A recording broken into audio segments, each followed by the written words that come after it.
और सच्चाई ये है, ये सब के सब चंडाल चौकड़ी है। झूठ पे झूठ पुराना शहर इतने नाम डाल दिए। अरे इलेक्शन कमीशन को मैं चलाता हूं। लोकसभा चुनाव जीतने के लिए असदुद्दीन ओवैसी हर एक वो कोशिश कर रहे हैं जिससे इस बार भी हैदराबाद में पतंग उड़े, कमल या हाथ का पंजा न आए, जिस वजह से कांग्रेस की नेता प्रियंका गांधी पर वो जमकर निशाना साध रहे हैं। दरअसल प्रियंका ने एक रैली में कहा था कि ओवैसी बीजेपी की टीम बी है। इस बात पर ओवैसी ने हमला करते हुए कहा कि आपका भाई अमेठी से चुनाव हारा, क्या वहां से मैं लड़ा था? आगे सुनिए पूरे बयान। क्या असदुद्दीन ओवैसी बी टीम है? अरे बताओ प्रियंका वाड्रा, आपका भाई अमेठी में हार गया तो क्या मैं वहां पर दूल्हे भाई बनकर इलेक्शन लड़ रहा था? बताओ प्रियंका वाड्रा, महाराष्ट्र में आप शिवसेना से अलायंस करते हैं, क्या उद्धव ठाकरे सेकुलर है?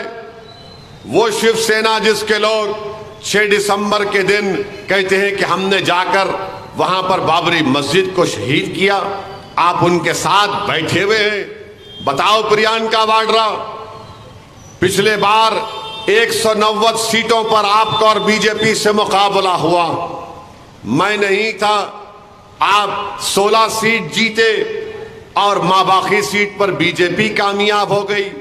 अब के बार शायद 200 कितने, अब इस इलेक्शन में एग्जैक्ट नंबर ये है, कितना नंबर है, एग्जैक्ट नंबर ये है कि इस इलेक्शन में 300 सीट पर आप लोग मुकाबला कर रहे हैं। आप लिखकर बोल दो कितने सीट आप लोग जीतेंगे।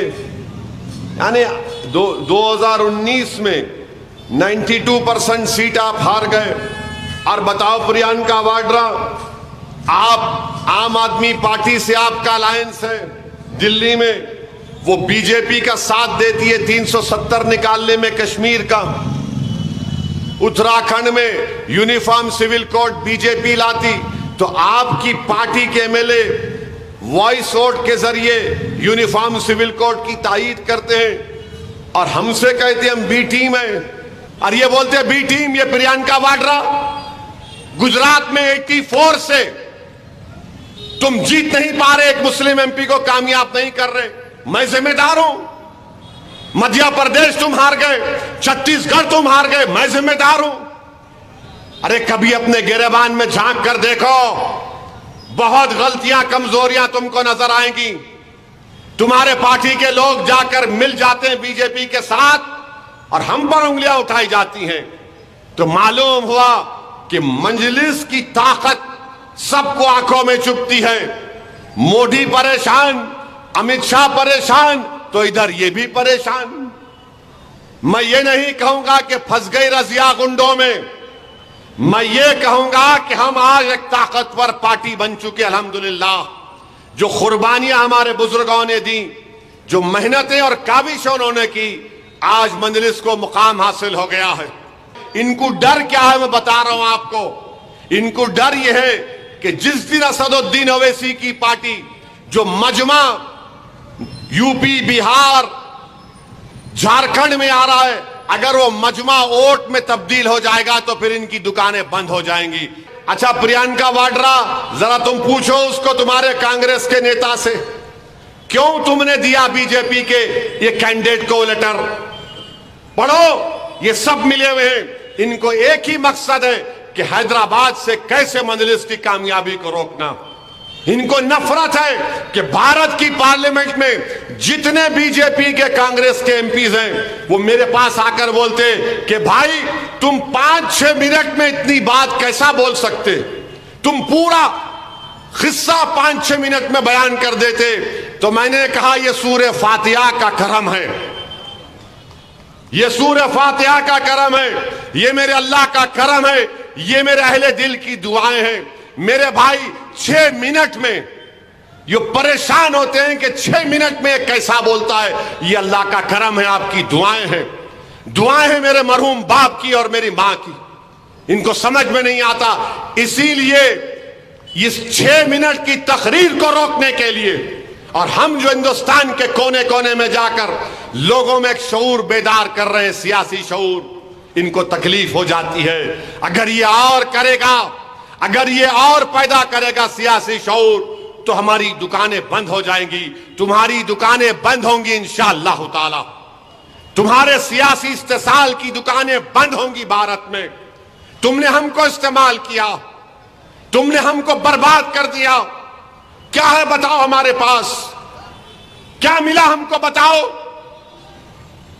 कौन सी, अगर आप डेटा बोलेंगे, अगर आपके दादा जो पैसे कमाते थे उनका पोता उससे कम कमा रहा है आज, दलित का बेटा, आदिवासी का बेटा, ब्राह्मण का बेटा, ठाकुर का बेटा, ये सब लोगों के, सिखों के, ईसाइयों के, उनके पोते अपने दादा से ज्यादा कमा रहे हैं। और इस मुल्क में पूरा जो दादा से कम कमा रहा है वो मुसलमान है। बताओ, तुमको आईना नहीं दिखाई देता? यही चीज देख देख कर तकलीफ होती है, यही चीज देख देख कर खून खौलता है कि कब तक मैं इस नाइंसाफी को बर्दाश्त करूं। बताओ, इसका जिम्मेदार कौन है? सबसे ज्यादा स्कूल से बाहर बच्चे मुस्लिम अकलियत के हैं। जाकर देखो बिहार में, उत्तर प्रदेश में, बंगाल में, आसाम में, स्कूल के बाहर बच्चे। मैं अपनी आंखों से देखा हूं इन मुकामात पर। दोपहर का खाना जब आता तो बच्चे भाग कर आते हैं और उन बच्चों के जिस्म पर कपड़े भी नहीं होते, सिर्फ खाना खाने के लिए आते और चले जाते। ये तुम बोल रहे हो कि मैं भी टीम हूं? तुमने क्या किया बताओ? 40-50 साल तुमने हुकूमत की, उत्तर प्रदेश में तुमने हुकूमत की, बिहार में की, बंगाल में तुम कर रहे हो। बंगाल के मालदा में मैंने मुस्लिम खवातीन की उंगलियों को देखा, ये उंगलियां सड़े हुए थे उनके। पूछा क्यों? तो मालूम हुआ बीड़ी बनाने से उनकी उंगलियों में डिजीज हो चुका है। यह हाल करके रख दिया आपने, और हम इंसाफ की बात कर रहे हैं, लड़ रहे हैं, और लोग ये मजलिस के मुखालिफिन बोलते, अरे हैदराबाद में क्या, अरे दीवाने, उत्तर प्रदेश में ईद की नमाज मसाजिदों में 3-3 जमातों में हुई। कितनी जमातों में? 3-3। बड़े बड़े उलमा इकराम ने कहा कि रोड पर नमाज मत पढ़ो। और हैदराबाद में आपने रमजान के मुबारक महीने में तहज्जुद की नमाज आपने रोडों पर पढ़ी नहीं पढ़ी आपने? ईद की नमाज नहीं पढ़ सकते आप रोड के ऊपर। जुमे की नमाज पढ़े तो दिल्ली में लात मार दिया रुकू में थे। यह मजलिस इत्तेहादुल मुस्लिमीन है।